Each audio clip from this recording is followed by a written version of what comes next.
جس کو عالم برزخ کہا گیا ہے، وہاں جو قید میں رہو گے تم، وہاں تو تمہارے پاس کوئی انٹرنیٹ بھی نہیں ہوگا، وہاں تمہارے پاس کوئی موبائل بھی نہیں ہوگا۔ وہ قبر کی جو زندگی ہے اس کے متعلق ائمہ کرام نے فرمایا وہاں کا ایک دن تمہیں 100 سال کے برابر لگے گا، گزرے گا ہی نہیں، گزرے گا ہی نہیں، گزرے گا ہی نہیں۔ کیوں؟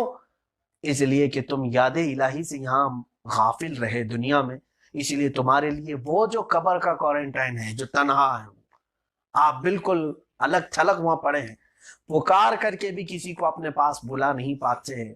قیامت تک تم وہ اپنی تنہائی کا وقت کیسے گزارو گے؟ کیسے گزارو گے اس قبر کی آخری زندگی کو؟ اور دوسری ایک کیفیت یہ بھی میں بتاؤں، کچھ بندے ایسے ہوں گے جن کو قرآن سے شغف تھا، انہوں نے قرآن کو اپنا دوست بنایا تھا۔ رسول کریم صلی اللہ تعالیٰ علیہ وسلم کے فرامین سے ہے کہ جس وقت انہیں دفنایا جائے گا، ان کی موت کے بعد قرآن ان کی قبر میں آ کر کے ان کی معانست کرے گا، یعنی ان کے لیے دوست بن کر کے ان کے ساتھ بیٹھے گا، ان سے بات کرے گا قرآن پاک۔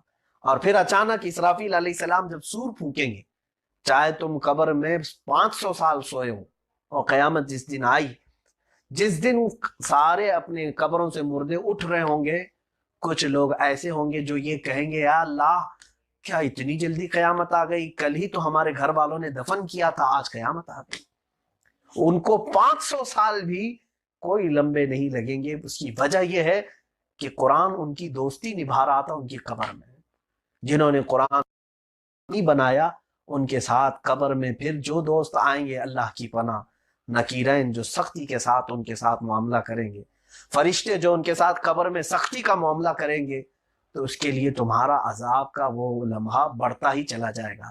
اس لیے اس کی ایک مثال میں آپ کو بتا دوں، لوگ آج اس کو محسوس کرتے ہوں گے، آپ کے ہاتھ میں موبائل ہے، کوئی آپ دلچسپی کی کوئی چیز دیکھ رہے ہیں، آپ کو جس سے بہت زیادہ شغف ہے، چاہے وہ فلم دیکھ رہے ہوں، کوئی سیریل دیکھ رہے ہیں، یا پھر کچھ بچے ہمارے گیم کے ہیں جس میں پورا انٹرسٹ آپ نے لگا دیا ہے، آپ کے موبائل، کیونکہ آپ کا دوست ہے، گیم آپ کا دوست ہے، فلم آپ کا دوست ہے، سیریل آپ کا دوست ہے، آپ اس دوست کے ساتھ جیسے بیٹھے ہیں، ٹھنڈی ہوا ہے، اے سی ہے، آپ کو پتہ ہی نہیں چلا کہ 2 گھنٹے 3 گھنٹے 4 گھنٹے، کچھ لوگوں کے 6 گھنٹے موبائل پہ گزر گئے، معلوم ہی نہیں پڑا۔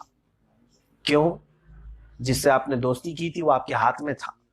دوسری مثال دنیا میں یہ بھی بتاؤں آپ کو کانٹوں پر بٹھایا جائے جو ہر طرح سے چبھ رہے ہوں، اور سخت گرمی ہے، پسینے نکل رہے ہوں، کانٹوں پر بٹھایا جائے اور آپ کے اوپر موٹے موٹے لباس ڈال دیے جائے، مجھے بتاؤ ہا ہو اف تف کرتے ہوئے ایک ایک منٹ گن رہے ہوں گے آپ، کبھی پہلو بدلیں گے، ادھر چبھ رہا ہے، کبھی ادھر چبھ رہا ہے، ہوتا ہے۔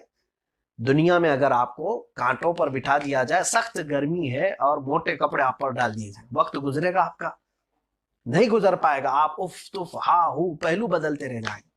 وہی آپ کے ہاتھ میں موبائل، انٹرنیٹ، فلم ہو، سیریل ہو، آپ کا وقت گزر کے چلا جائے گا اے سی میں بیٹھ کر، پتہ ہی نہیں چل رہا ہے۔ سیم یہی بات میرے عزیزو، قبر میں جانے کے بعد جو آپ کی تنہائی ہے، جو کوارنٹائن وہاں کا ہے، اگر تمہارا دوست قرآن تھا تو وہ جنت کی ایسی ہوائیں لائے گا کہ تمہیں پتہ ہی نہیں چلے گا کہ قبر میں 500 سال کب گزر گئے ہیں۔ اتنی ٹھنڈی ہواؤں میں جو جنت کی نعمتوں کے ساتھ گزریں گے، پتہ ہی نہیں چلے گا۔ اور جس کا دوست قرآن تھا ہی نہیں، اس کے لیے تو فرشتے وہاں آگ کا بچھونا بچھا چکے ہوں گے۔ حدیث پاک میں ہے، کچھ مردے جاتے ہیں قبر میں، اسی وقت اعلان ہو جاتا ہے افتحوا ابواب جہنم، فرشتوں اس کے لیے جہنم کی کھڑکیاں کھول دو، دروازے کھول دو۔ قبر میں سیدھے جہنم کی لپک اور شعلوں کی گرمی اسے پہنچتی رہے گی، اس تپش میں، اس گرمی میں جو جہنم کی آ رہی ہے، وہ پہلو بدلتا رہ جائے گا، اور پھر سانپ اور بچھو الگ کچوکے لگا رہے ہوں گے، اس کا ایک ایک منٹ دشوار ترین ہو جائے گا، نہیں گزار پائے گا۔ قبر کی زندگی بہت لمبی ہو جائے گی اس کے لیے، بہت لمبی، اس کو ایسا لگے گا کہ صدیاں گزر گئی اور قیامت آ نہیں رہی ہے۔ عزیزان گرامی، آج وہ احتساب کرنے کا ہمارا وقت ہے۔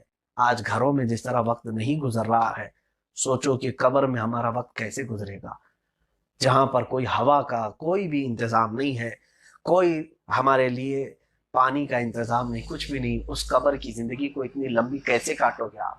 ایک ہی ذریعہ ہے، اٹھاؤ قرآن عظیم، ان تاش کے پتوں کو رکھو، چھوڑ دو، توبہ کا وقت ہے میرے عزیزو، کیرم کھیلنے کا وقت نہیں، لوڈو گیم کھیلنے کا وقت نہیں ہے۔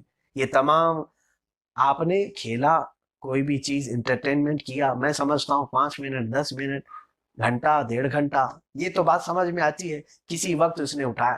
لیکن جس نے پورا کا پورا دن اسی میں لگا رکھا ہے، پوری رات اسی میں لگا رکھا ہے، تو یہ اللہ کی یاد سے اور اس کے ذکر سے اور اس کی پکڑ سے ایسا غافل بندہ ہے کہ جلد ہی رب تبارک و تعالیٰ اس کی سخت پکڑ کرے گا۔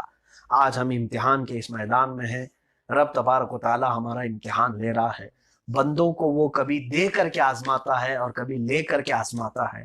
اس نے جب دیا، بہت کچھ دیا، آزادیاں دی، خوشیاں دی، مال دیا، اچھے کھانے دیے، تب تم کیا کر رہے تھے وہ بھی لکھا جا چکا ہے۔ آج بہت ساری چیزیں تم سے لی گئی ہیں، آزادی نہیں ہے، باہر نہیں جا سکتے، تم اپنے پسند کی بہت ساری چیزیں آج ہو سکتا ہے کھا نہیں پا رہے ہو، اپنے پسند کی چیزیں، بہت ساری چیزیں آپ استعمال نہیں کر پا رہے ہوں گے، وہ کچھ لے کر کے بھی آزماتا ہے۔ عزیزان گرامی، اگر دونوں امتحانات میں آپ ناکام ہیں تو سمجھ لو کہ محرومی ہمارا مقدر بن کر رہ جائے گی، آخرت کے لیے ہمیں بڑے عذاب کی یہ وعید آئی ہوئی ہے۔